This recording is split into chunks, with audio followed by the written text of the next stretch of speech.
ang death anniversary ng race car driver na si Enzo Pastor.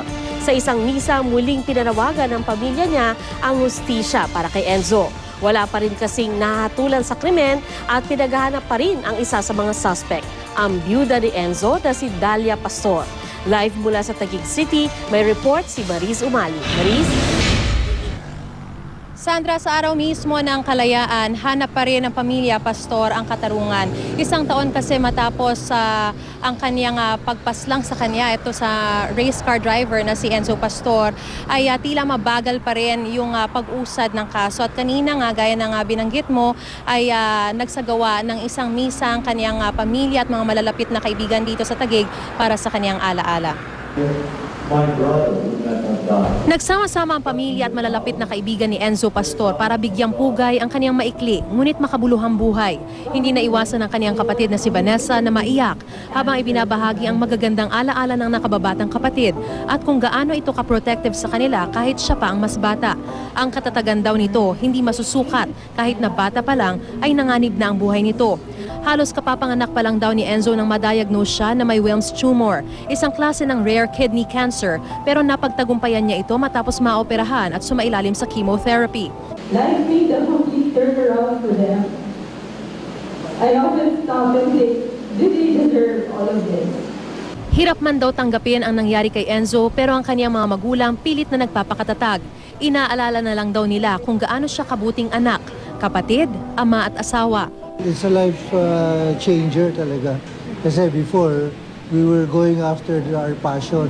Now it's the other way around. You know, we had to talk to lawyers, to the police investigators, you know, and attend hearings all year long.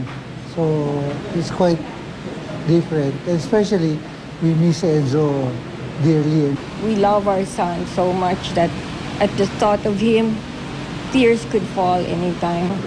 I have a chest full of good and fond memories of him. So day by day, I know that with God's compassion, we can go through it and holding up with the truth that it will prevail. June 12 noong nakaraang taon nang barilin si Enzo sa ulo, lieg at mga kamay ng isang lalaking sakay ng motorsiklo. Kalauna na aresto ang di umano'y gunman na si PO2 Edgar Angel at itinuro naman niya ang negosyanteng si Sandy De Guzman bilang mastermind umano ng pagpatay kay Pastor. Si De Guzman ang sinasabing karelasyon di umano ng asawa ni Enzo na si Dalia Pastor. Pero kalaunan ay binawi ni Angel ang nauna niyang testimonya. Nitong Abril naglabas ng arrest warrant laban kay Dalia ang Quezon City Regional Trial Court Branch 91. Base ito sa resolusyong inilabas ng Department of Justice na mayroong probable cause para kasuhan si Dalia ng parricide. Murder naman ang nirekomenda ng DOJ laban kay De Guzman. Ayon sa korte, may mga circumstantial evidence para masabing nagsabuatan sina Dalia at De Guzman para ipapatay si Enzo. Kinontra na ito ng abogado ni Dalia at sinabing walang kinalaman sa bintang na parricide kung may relasyon man o wala sina Dalia at De Guzman. Iginiit din ng kampo ni Dalia na binawi na noon ni PO2 Edgar Angel ang kanyang testimonya. Wala pang arrest warrant laban kay De Guzman dahil naghain siya ng judicial determination sa korte. Hanggang ngayon ay pinaghahanap pa rin si Dalia at nasa wanted list na ng International Police o Interpol. Naglabas naman ng sama ng loob sa bagal ng pag-usad ng hustisya ang mga kaanak ni Enzo. That is so frustrating. Dapat talaga, ano ba to? Lahat na lang ba ng mga namamatayan at alam naman natin kung sino talaga na ang pumatay at kitang-kita na. So, bibigyan pa ba natin yung mga lawyers na para patagalin. I think that's too much already. Sandra, patuloy naman daw na lalaban ang pamilya Pastor para makamit ang hustisya para kay Enzo at samantala bukas ay magdaraos ng tinatawag na Round for Enzo sa Clark International Speedway mula 8 a.m. hanggang 5 p.m. Ito ay bilang pagbibigay pugay pa rin at pag-aalala kay Enzo. Sandra?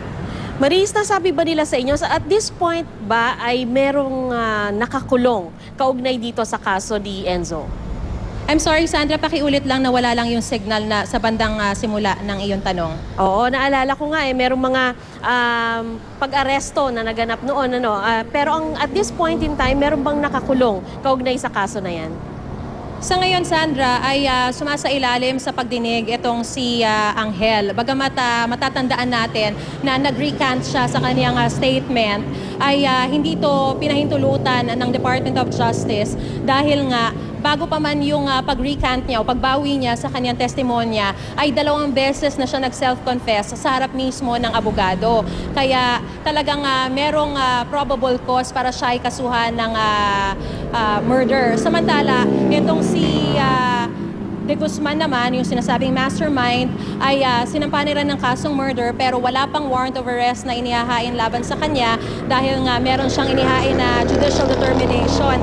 Habang si Dalia naman, bagamat sinasabi ng mga magulang ni Enzo na alam nila kung nasaan itong si Dalia, ay hindi pa rin siya makuha-kuha at siya naman ay kinasuhan ng parricide. Sandra? Maris, nakwento ba sa'yo ni Mr. and Mrs. Pastor kung yung mga apo nila nakikita nila? Alam mo, Sandra, sinabi sa atin ng mga magulang ni Enzo na itong bagay na ito ay very sensitive for them. They're very emotional when it comes to their grandchildren. Kasi nga sa kabila na nangyari, tapos mabagal daw yung paggulong ng hustisya, ay napakahirap nilang makita itong kanilang mga apo. Very rare daw yung mga instances na kanilang nakikita ito kapag may mga hearings daw. Bagamat ayaw nilang pag-usapan sana itong issue tungkol sa kustodiya, ay binanggit din nila sa atin na naghain ng petisyon for custody yung mga magulang ni Dalia, bagay na tinututulan naman ng pamilya Pastor. Sandra? Maraming salamat sa iyo, Maris Umali.